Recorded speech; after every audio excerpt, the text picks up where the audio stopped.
gustaría a mí soñar con una primavera pura, pura, donde el hombre no hubiera esclavitud, donde no hubiera ricos ni pobres. Porque la gente cree que la vida, la libertad, la felicidad y la paz es interior, es una virtud interior.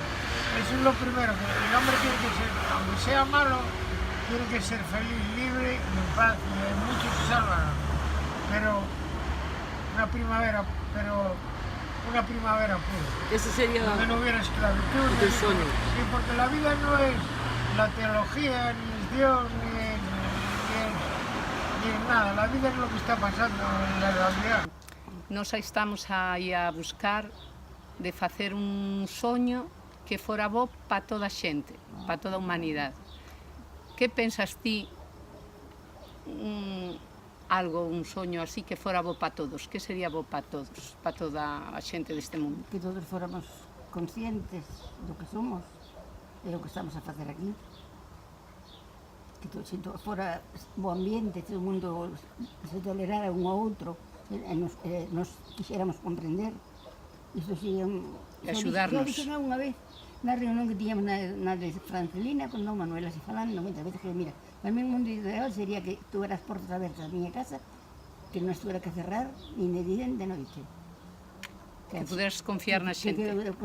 Que eu confío bastante na xente, son bastante confiada, porque a miña trayectoria de vida foi luchando con moita xente, con empleados e con todo, e nunca desconfiei de nadie, porque, pois mira que non tuve xente traballando comigo, e nunca tuve necesidade de desconfiar de nadie, pero quero dicir que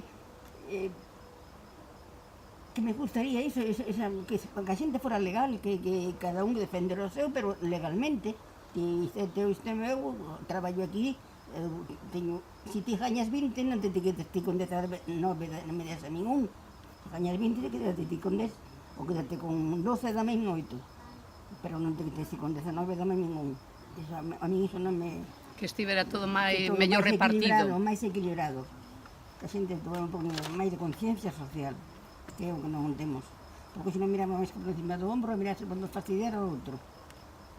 Pois a ver. Queres te poñer por encima dos demais, sin ter por qué nin por qué non. O sea, cada un... Todos somos humanos e todos vamos a acabar no mismo. Aí está, porque moitas veces moita xente que... Porque eu teño moitos anos e vivín moito e conozco moita xente, sei a forma de vivir de moita xente e a forma de vivir que ten agora. E a xente que vive moi mal antes, agora é máis soberbia. Entendes? E miña nai enseñounos a vivir decentemente, nin tirar cas cousas, nin tamén ser un miserable. Porque tamén é ser avara, non, tampouco. A vida hai que vivila, as túas posibilidades, pero sin asoballar a nadie. Isto está moi ben, que a vida hai que vivila, iso gusta. Claro, a vida hai que vivila. Por 20 anos eu vivina. Traballei moito, pero tamén na vivín, tamén pasei bastante. E disfrutei sin tirar as cousas, porque xa veis que non é que sea millonaria, pero estamos acomodados, ou sea, vivimos ben. Vivimos decentemente, traballando porque estou traballando sin necesidade. Pois así que vamos, que o soño para todos sería que a xente fora boa xente. Boa xente.